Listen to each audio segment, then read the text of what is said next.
In this project, we examined cultural aspects of job quality. So our approach was quite different from two standard approaches to the study of job quality. The first approach relies on subjective measures of job satisfaction. So it is the worker himself who evaluates what is positive or negative about his job.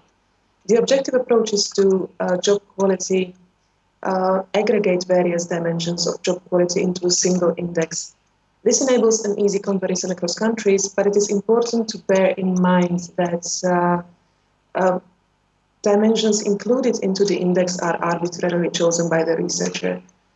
So there is a certain degree of normativeness, and this lack of consensus on what constitutes the job quality was the starting point of our research.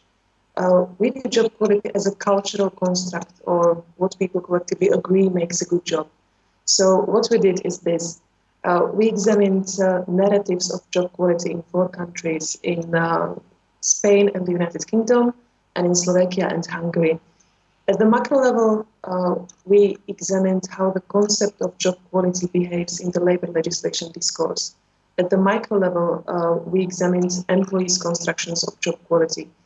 So in each of the countries, we visited 2 companies, one telecom company and one company in the manufacturing sector.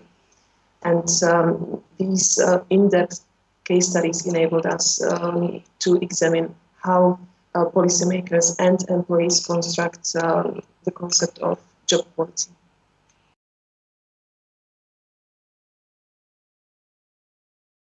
Our results were quite interesting. At the macro level, we identified 2 discursive camps. The security narrative suggests that a good job is a job that will continue to exist tomorrow. In contrast, the flexibility narrative suggests that a good job is an existing job, so any job is better than no job. Quite surprisingly, job quality discourse in all countries was dominated by concerns about job quantity. At the micro level, we examined employees' constructions of job quality.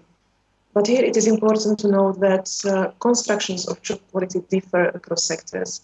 Employees in less prosperous sectors emphasize the importance of materialist values, such as compensation, work intensity, or a permanent contract. Employees in large multinationals usually take these things for granted, so they pay more attention to post-materialist values. The interesting thing is that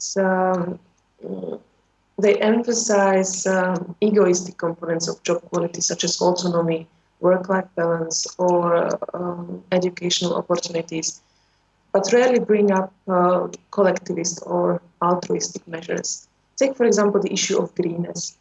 I visited a company which produces food, and the owner was very enthusiastic about ecological aspects of production and transportation. But none of the employees cited greenness as an important source of job quality. Janusz Kovács labeled this phenomenon selfish post-materialism.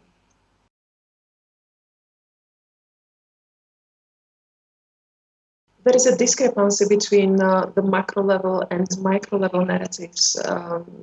For example, non-standard working time is a polarizing issue in the Slovak labor legislation discourse.